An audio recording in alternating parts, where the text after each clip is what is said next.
turned 30 years old in a day. And the last few months have been full of reflections, doing things instead of dreaming about them, and culling out things in my life that I didn't see a future with.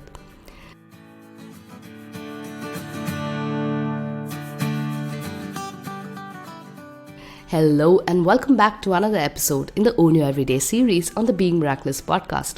This one's no insight on life and living, but a personal sharing of my reflections on the 20s and some perspectives for 20-somethings to maximize this glorious decade as I stand at the cusp of a brand new decade. I remember thinking 30 as a significant number as a kid, or that when I reached there, I'd have accomplished and conquered the world by then. So it's funny as I sit here and realize I'm turning 30 tomorrow, but still feel like a beginner ready to start afresh. Here are some ideas on living it up in the 20s based on my reflections. 1. The 20s is a great time to explore. The outer world, yes, but the inner world more. As the world outside gets increasingly complex and inundated with more options, we need clarity on what is for us and what is not for us. That does not come from the outer world. It comes from a more profound knowledge of the self. So using every experience in the 20s to learn more about yourself is a great way to set a foundation for the years to come. 2.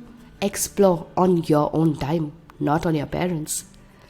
I see many youngsters in their early 20s in the mountains wandering or traveling around the world trying to find their calling, while parents foot the bill for their self-discovery.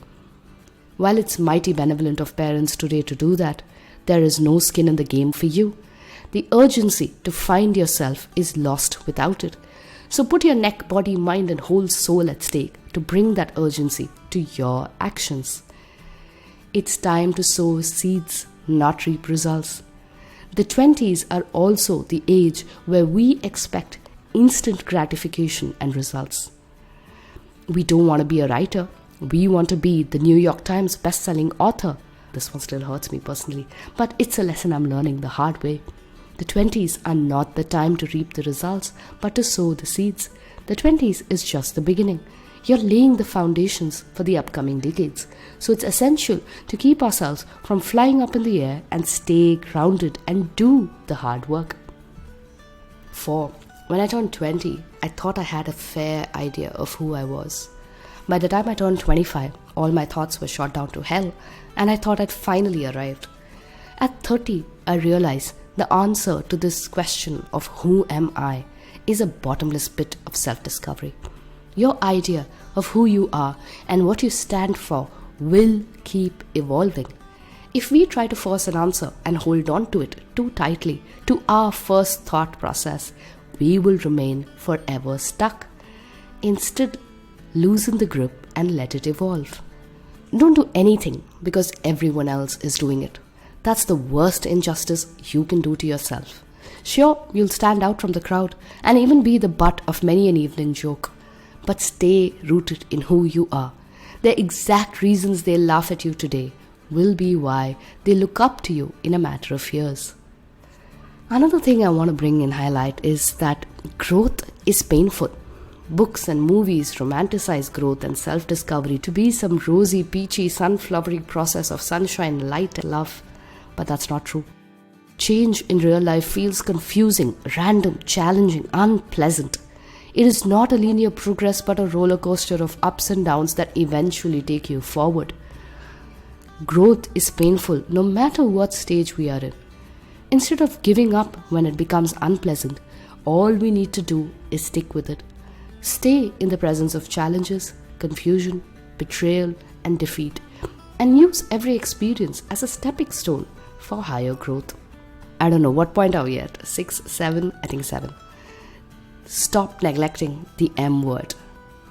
I had a terrible relationship with money for most of my 20s. I hated the thought of finances, discussing numbers, saving, investing, you name it.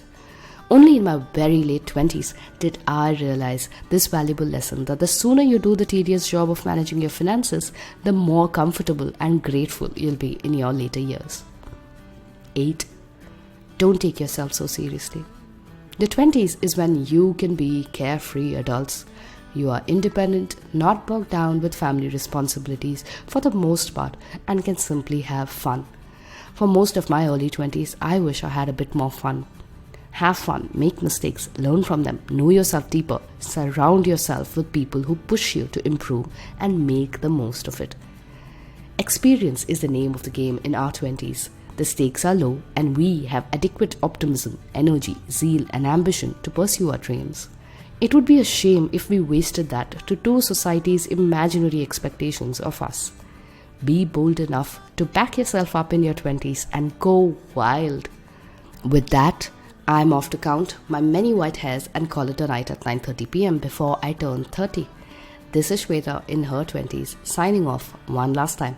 Until we meet again, here's hoping you have a fabulous week and a brilliant 20s ahead.